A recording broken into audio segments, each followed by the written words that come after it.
నమస్తే, welcome to 69 TV news కి స్వాగతం. నేను రాణి. ముందుగా హెడ్లైన్స్ చూద్దాం.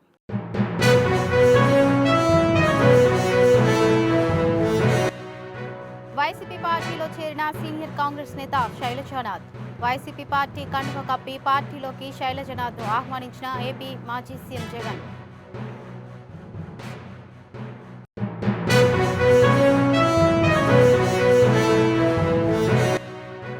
ఎస్సీ వర్గీకరణ అంశం చారిత్రాత్మక నిర్ణయమన్న ఏఐసీసీ కార్యదర్శి సంపత్ కుమార్. మందకృష్ణ ప్రజా సంఘాలు చేసిన అనుమానాలను నివృత్తి చేస్తాం.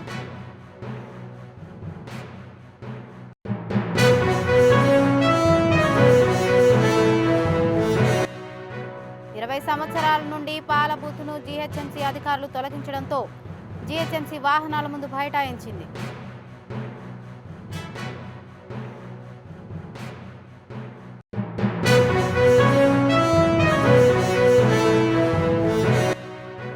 కులగణన చేసి బీసీలకు మేము న్యాయం చేస్తున్నామన్న విహెచ్. త్వరలో రాహుల్ గాంధీతో సభ.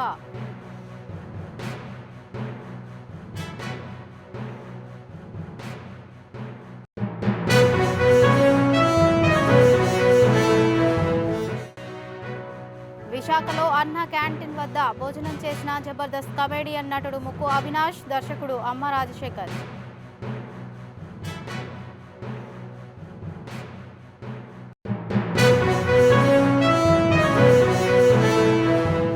ఇక డీటెయిల్స్ చూసుకున్నట్లయితే కాంగ్రెస్ పార్టీ సీనియర్ నాయకులు శైలజానాథ్ వైసీపీ కండువా కప్పుకున్నారు. ఏపీ మాజీ సీఎం జగన్ సమక్షంలో ఆయన నివాసంలో వైసీపీ పార్టీలో చేరారు. ఆయనతో పాటే కాంగ్రెస్ నేతలు, కార్యకర్తలు కొందరు జాయిన్ అయ్యారు. వైఎస్ షర్మిల పనితీరు నచ్చక కాంగ్రెస్ పార్టీ నుంచి బయటకు వచ్చానని సీనియర్ కాంగ్రెస్ నేత శైలజానాథ్ తెలిపారు.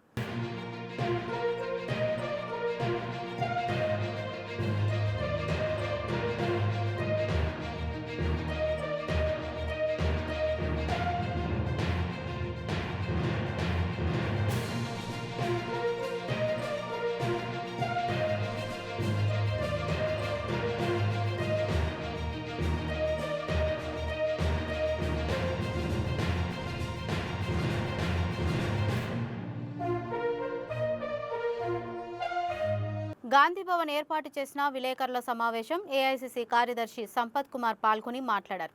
ఈ సమావేశంలో ఆయన మాట్లాడుతూ తెలంగాణ శాసనసభలో ప్రవేశపెట్టి ఆమోదం పొందింది ఎస్సీ వర్గీకరణ అంశం. ఎన్నో ఏళ్లుగా ఎదురుచూస్తున్న దళిత సామాజిక వర్గం కల అని అది నేటికి నెరవేరిందని అన్నారు. ఈ చారిత్రాత్మక నిర్ణయమని, ఇది మాదిగ ఉపకులాల తలరాత మారుస్తుందని, దీని మీద కొంతమంది అనుమానాలు రేకెత్తిస్తున్నారని అన్నారు. రేవంత్ పాలనలో పకడ్బందీగా న్యాయపరమైన ఎలాంటి చిక్కులు లేకుండా పూర్తి చేసింది అని, మందకృష్ణ ప్రజా సంఘాలు చేసిన అనుమానాలను నివృత్తి చేస్తామని పవర్ పాయింట్ ప్రజెంటేషన్ ద్వారా వివరించారు. 2011 లెక్కను ఎందుకు తీసుకుంటున్నారు అనే సందేహం అందరికీ ఉందని, అయితే దేశంలోని ఏ రాష్ట్రమైనా ఎలాంటి నిర్ణయం తీసుకున్నా 2011 జనాభా ప్రకారమే తీసుకుంటారు అని ఆయన తెలిపారు. 10 ఏళ్లు బీఆర్ఎస్ అధికారంలో ఉంది. పలుమార్లు మేము అడిగిన శాసనసభలో గొంతెత్తి ఆ అర్థనాదాలు వినిపించిన ఎవ్వరూ పట్టించుకోవడం లేదని, ఆనాడు మా తరపున గొంతెత్తి పోరాడింది కేవలం రేవంత్ రెడ్డి మాత్రమే అని అన్నారు. రేవంత్ రెడ్డి బతికి ఉన్నంత కాలం ఏ కులాల వారు ఆధైర్యపడాల్సిన అవసరం లేదు అని ఆయన అన్నారు. 5 దశాబ్దాల వల్ల కళ నెరవేరింది.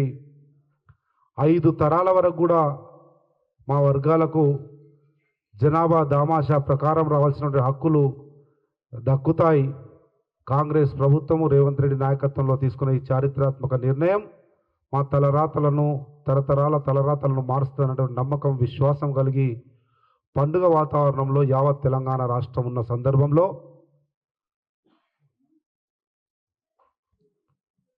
కొంతమంది ఉద్యమ నాయకులు కానీ, ప్రజా సంఘాల వాళ్ళు కానీ కొన్ని అపోహలను, అనుమానాలను రేకెత్తించడం వల్ల ఆ వర్గాల్లో కొద్దో గొప్ప ఆందోళనకు దారితీసే ప్రమాదం ఉంది. ఆందోళన చెందాల్సినటువంటి అవసరం లేదు. సాంకేతిక పరమైన, పరిపాలనా పరమైన, న్యాయపరమైన ఎటువంటి అడ్డంకులు రాకుండా సమతుల్యతతో కూడినటువంటి వర్గీకరణ చేసింది. ఎవరు కూడా ఆధైర్యపడకండి అని చెప్పడానికే కొంతమంది వెలిబుచ్చినటువంటి అనుమానాలను నివృత్తి చేసి ఈ దళిత సమాజంలో ఒక నమ్మకాన్ని, విశ్వాసాన్ని కలిగించి ధైర్యంగా వాళ్ళు ముందుకు పోవాలన్నటువంటి ఆలోచనతో ఈరోజు కాంగ్రెస్ ప్రభుత్వం తీసుకున్న నిర్ణయం అది కనుక కాంగ్రెస్ ప్రభుత్వం గత దశాబ్ద కాలంగా చేసినటువంటి ఒక ఎక్సర్సైజ్ వల్ల వచ్చినటువంటి మంచి ఫలితం కనుక ఈ అనుమానాలను నివృత్తి చేయాలని చెప్పి కాంగ్రెస్ పార్టీ తరఫున ఆ వర్గానికి సంబంధించినటువంటి నాయకుడిగా మరీ ముఖ్యంగా ఉద్యమ ప్రస్థానంలో మొదటి నుంచి చివరి వరకు అన్ని స్థాయిల్లో అన్ని మార్గాల్లో అన్ని సందర్భాల్లో ఉద్యమంలో భాగస్వామిని అయినాను కనుక ఈ అనుమానాలను నివృత్తి చేయాలన్నటువంటి ఆలోచనతో మీ ముందుకు రావడం జరిగింది. గణాంకాలతో సహా పవర్ పాయింట్ ప్రజెంటేషన్తో యావత్ తెలంగాణ సమాజంలో ఉన్నటువంటి 62 లక్షల మంది ఈరోజు ఉన్నారు. ఆ రోజు 2011 గణాంకాల ప్రకారం ఏదైతే 52 లక్షల మంది ఉన్నారో వాళ్ళందరికీ కూడా మనోధైర్యాన్ని కలిగించాలన్నటువంటి ఉద్దేశంతో వాస్తవాలను మీ ముందుంచడానికి ప్రయత్నం చేస్తా.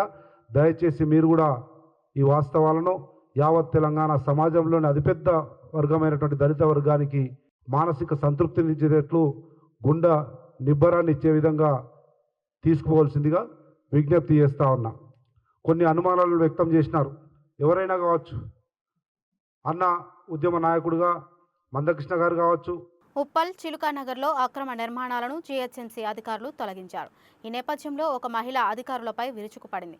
ఆమె కళ్యాణపురి పార్కు దగ్గర గత 20 సంవత్సరాల నుండి పాలబూతు నడిపిస్తోంది. అక్రమంగా నా బూతుని జీహెచ్ఎంసీ అధికారులు కూల్చివేశారని ఆందోళనకు దిగింది. జీహెచ్ఎంసీ వాహనాల ముందు బైఠాయించింది. తనకి న్యాయం చేయాలని డిమాండ్ చేసింది.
కులగణన చేసి బీసీలకు మేము న్యాయం చేస్తున్నామని సూర్యాపేటలో రాహుల్ గాంధీతో సభ పెడుతున్నాం.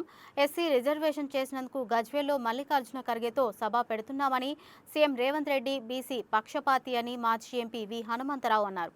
గాంధీ భవన్లో ఏర్పాటు చేసిన మీడియా సమావేశంలో ఆయన పాల్గొని మాట్లాడారు.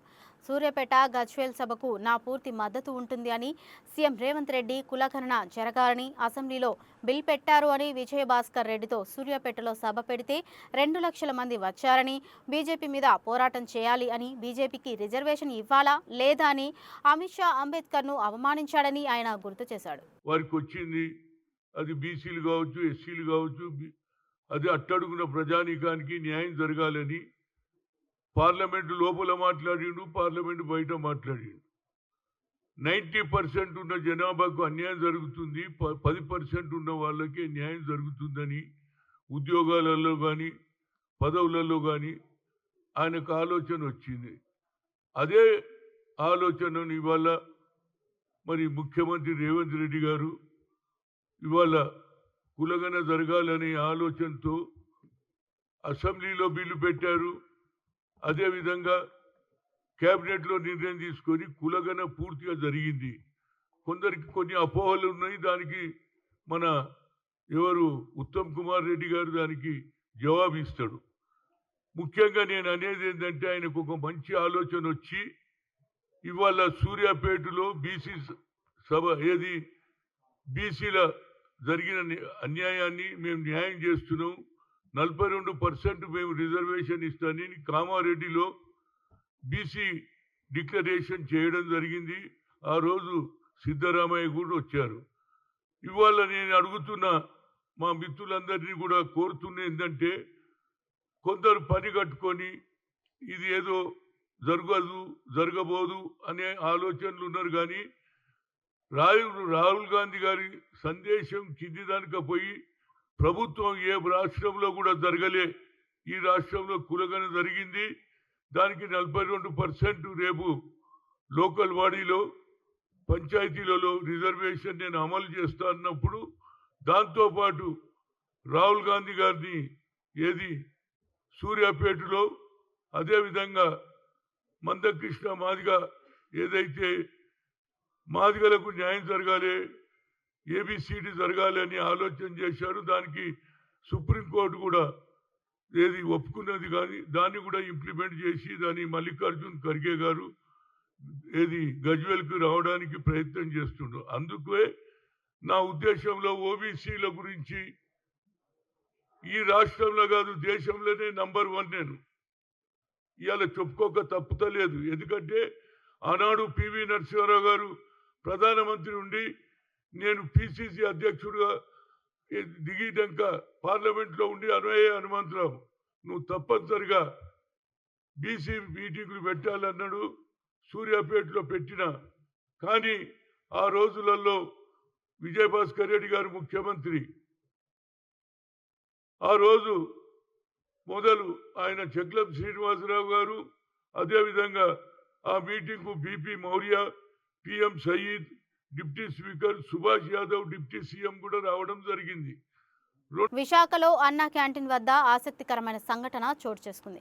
రామా టాకీస్ అంబేద్కర్ భవనం వద్ద ఉన్న అన్నా క్యాంటీన్లో డాన్స్ మాస్టర్, ప్రముఖ దర్శకుడు రణం చిత్రం ద్వారా తనకంటూ ప్రత్యేకతను చాటుకున్న అమ్మ రాజశేఖర్తో పాటుగా జబర్దస్త్ కమెడియన్ నటుడు ముక్కు అవినాష్, తల చిత్రం ద్వారా హీరోగా పరిచయం అవుతున్న నటుడు రాగిణి రాజ్లు అన్నా క్యాంటీన్లో భోజనం చేశారు. ముందుగా క్యూలో నిలబడి టోకెన్ తీసుకుని అనంతరం సామాన్య ప్రజలతో కలిసి సంతోషంగా అన్నా క్యాంటీన్లో ఆహారం తీసుకున్నారు. అనంతరం దర్శకుడు అమ్మ రాజశేఖర్ మాట్లాడుతూ తన కుమారుడు రాగిణి రాజ్ హీరోగా పరిచయం అవుతున్న తల చిత్రం ప్రమోషన్లో భాగంగా విశాఖ విచ్చేశామని, మధ్యాహ్నం ఆకలిగా వేస్తున్న నేపథ్యంలో రామా టాకీస్ రోడ్డులో ప్రయాణంలో అన్నా క్యాంటీన్ వద్ద అన్నం తినేందుకు రావడం సంతోషంగా ఉందన్నారు. ప్రభుత్వం పేదల కోసం క్వాలిటీ ఫుడ్ అందించడం ఎంతో శుభ పరిణామమన్నారు. అనంతరం నటుడు అవినాష్ మాట్లాడుతూ పేదవారి కోసం ప్రభుత్వం నాణ్యమైన ఆహారాన్ని అందిస్తుందని, ఈరోజు దర్శకుడు అమ్మ రాజశేఖర్ ద్వారా అన్నా క్యాంటీన్ రుచి చూడగలిగారని, సామాన్య ప్రజలతో కలిసి భోజనం చేయడం తాను జీవితంలో మర్చిపోలేను అన్నారు.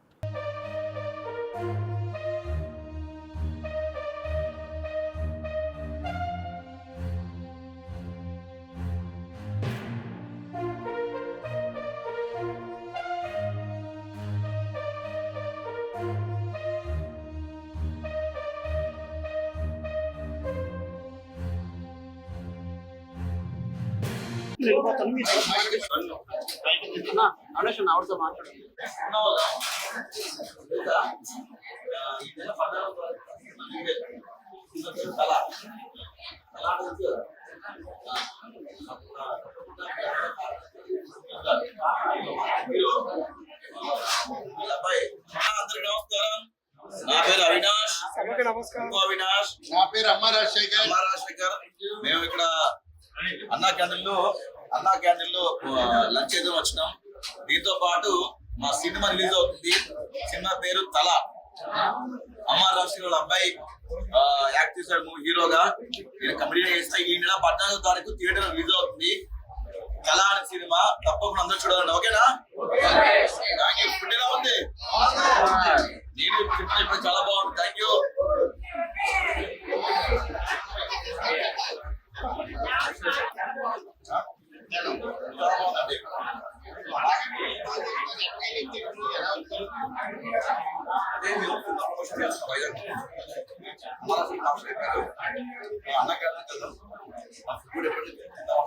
అన్నా బాబు సెల్ ఇంత బాగుంటుంది.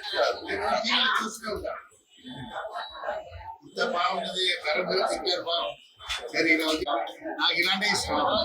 ఆ మూవీ అలా ఉంటుంది. అందుకే ఇక్కడ వచ్చాం. ఇక్కడ చాలా బాగుంది. Next garam garam super. ఇలాంటి అందరికీ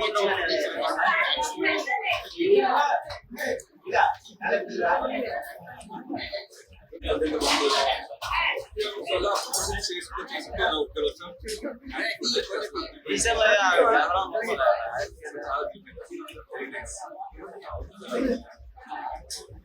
అందరికి నమస్కారం. నా పేరు అవినాష్. ఇంకో అవినాష్. నా పేరు అమ్మ రాజశేఖర్.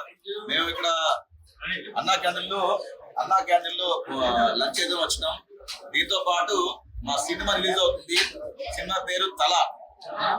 అమ్మ రాజశేఖర్ వాళ్ళ అబ్బాయి యాక్ట్ చేశాడు హీరోగా. నేను కమెడీ చేస్తా. ఈ నెల 14వ తారీఖు థియేటర్ రిలీజ్ అవుతుంది.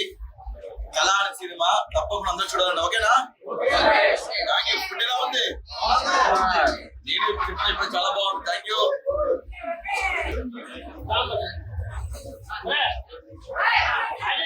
బులెటిన్ ముగించే ముందు హెడ్లైన్స్ మరోసారి చూద్దాం.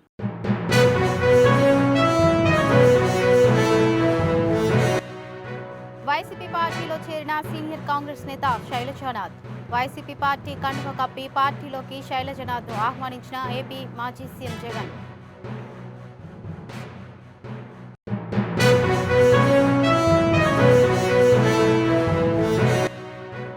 ఎస్సీ వర్గీకరణ అంశం చారిత్రాత్మక నిర్ణయమన్న ఏఐసీసీ కార్యదర్శి సంపత్ కుమార్. మందకృష్ణ ప్రజా సంఘాలు చేసిన అనుమానాలను నివృత్తి చేస్తాం.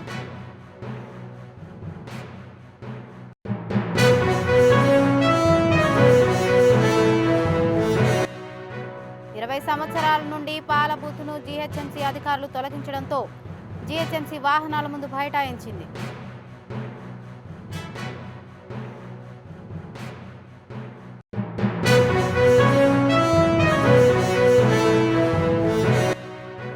కులగణన చేసి బీసీలకు మేము న్యాయం చేస్తున్నామన్న విహెచ్. త్వరలో రాహుల్ గాంధీతో సభ.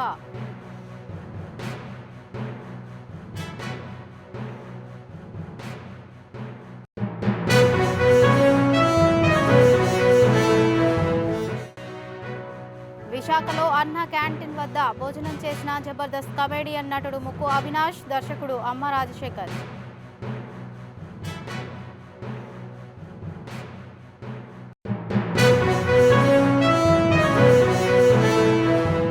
ఇవి ఇప్పటివరకు ఉన్న అప్డేట్స్. మరిన్ని అప్డేట్స్ కోసం చూస్తూనే ఉండండి 69 టీవీ న్యూస్.